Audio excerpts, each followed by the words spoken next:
E um ponto que eu vou aqui destacar, amigo Josson, principalmente para os nossos ouvintes, estamos aqui a falar de união de facto e uma pergunta se calhar devem estar a fazer-se. Mas pronto, união de facto, por que é que num caso só? Qual a diferença então? Há uma ligeira diferença, só que do ponto de vista dos efeitos, a união de facto produz os mesmos que o casamento. O que é que acontece? O principal ponto que diferencia estes dois institutos é que no casamento há muito formalismo a seguir para que se consiga então celebrar o casamento. Já a união de facto, basta que se preencha estes requisitos, neste caso, do ponto de vista prático, factual, vocês vivem por 3 anos, vocês têm a capacidade matrimonial, vocês têm a singularidade da união, vocês conseguem sim reconhecer esta união, neste caso, por mútuo acordo, neste caso, por via do registro civil, neste caso, que estiver mais próxima à residência dos mesmos, como o doutor acabou de referir, para que se faça o reconhecimento e seja acautelado. E nesta perspectiva, todos os efeitos que o casamento produz, a união de facto passa a produzir. Já o casamento, para ser celebrado, há um todo formalismo, há um todo processo de fases que tem que ser obedecido. E como nós verificamos na realidade angolana, do ponto de vista factual, há várias uniões, há vários relacionamentos que às vezes, atendendo o dispêndio econômico, acabam não casando. Então, na perspectiva de querer acautelar, a Constituição e a própria lei traz o Instituto da União de Facto, que é um processo célere, neste caso chega a ser um ato administrativo que reconhece que vocês estão unidos e passa já a proteger do ponto de vista patrimonial aquilo que é a vossa união. Quer dizer que até mesmo desde que vocês estão juntos, atendendo os pressupostos legais, o direito, a lei passa já a cautelar. Então evita já situações. Mas só que a união de facto não começa só quando tem os pressupostos. A verdade é que nós podemos estar em união de facto, ferindo e rompendo todos os pressupostos que a lei existe. Mas estamos em união de facto, só que a questão é que é uma união de facto que não cabe os pressupostos para que seja reconhecida. Mas, a partir do momento que passa a ter ou tenha então os pressupostos para ser reconhecida, o que é que vai acontecer? A partir daquela instância, começa a contar o prazo de 3 anos, começa para que possa ser reconhecida nessa perspectiva, que surge a própria união de facto, é um processo bem mais célere para poder acautelar do ponto de vista patrimonial das relações jurídico-familiares os efeitos. Por isso é que nós verificamos na sociedade angolana vários casos, como que falamos agora, de depois surge um todo de problemas. Só que esse todo de problemas pode não ser bem assim. Eu posso estar com a minha parceira por 17 anos. Infelizmente, eu acabei por morrer.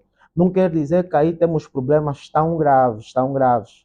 É possível que esta reconheça a união de facto por morte, mas só que por ser um processo que exige um todo formalismo, aí já não é tão célere como por mútuo acordo, que é só ir no registro civil e pronto. Aí já é necessário por via de um processo judicial, que vai se aferir, vai ter a questão da legitimidade, os prazos, vai ter a questão do Conselho de Família, que pode se entender como os mais próximos a esta união, que vão poder, neste caso, falar-se da testemunha, que vão apresentar que sim, realmente, tal, tal, tal, para que seja então reconhecida por morte. Só que esse reconhecimento não é para falar que eles agora estão unidos. Não é. A verdade é que este reconhecimento é mais para cautelar do ponto de vista dos efeitos patrimoniais, do que eles conseguiram, exato, durante esta união. Bem como também pode eu estar com a minha namorada por 20 anos, só que depois, durante estes 20 anos, conseguimos conquistar-se muita coisa, conquistamos muita coisa, só que depois, vamos lá ver, eu me armo esperto e digo que agora tudo é meu, você sai e vai. Ela tem meios de poder recorrer, pese embora não tenhamos casado, pese embora não tenhamos reconhecido aquilo que é a união de facto. Como assim? A questão do reconhecimento da união de facto por ruptura, ou seja, por via de uma separação. Eu sei que durante o tempo que estivemos juntos, nós atendemos os pressupostos para o reconhecimento da união de facto, coabitação cama e mesa, nós temos a capacidade matrimonial, nós temos aquilo que é a singularidade da união. A partir daquela instância que nós tínhamos isto, até o decurso que vigorou a nossa união de facto não reconhecida, todos os efeitos que foram produzidos, nesse caso do ponto de vista patrimonial, pertencem aos dois. Neste caso, o que acontece? Ela pode pedir o reconhecimento da união de facto por ruptura. Que quer dizer que aí aplica-se o regime supletivo, que devem presumir que estão em comunhão de adquiridos. Nesse caso, tudo que foi conquistado durante a vigência daquela união de facto não reconhecida, todavia tem os pressupostos para o seu reconhecimento, pertence aos dois e deve ser feito o quê? A divisão. Mas isto aqui é por via do quê? Do tribunal, porque é um todo o processo de aferir-se se realmente é isto, para que haja a divisão de modo igualitário. E não estamos a dizer, doutor Joelson, não estamos a dizer, desculpa, não estamos a dizer, já está a terminar, não estamos a dizer que a questão, muita gente faz confusão quando falamos da divisão. Principalmente os homens se arrogam, mas eu que trabalhei mais, eu que dava mais dinheiro em casa, eu que recebia mais e por aí vai. Então como é que vamos ter iguais?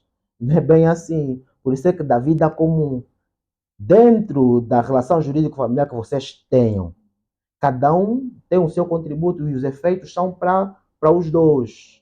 Não é que trazer essa questão, mas eu dava, mas não, esqueçam isso. A questão é que cada um tem a participação dentro daquilo que é a relação jurídico-familiar. E isto aqui não digo só por parte dos homens, porque falamos do princípio da igualdade.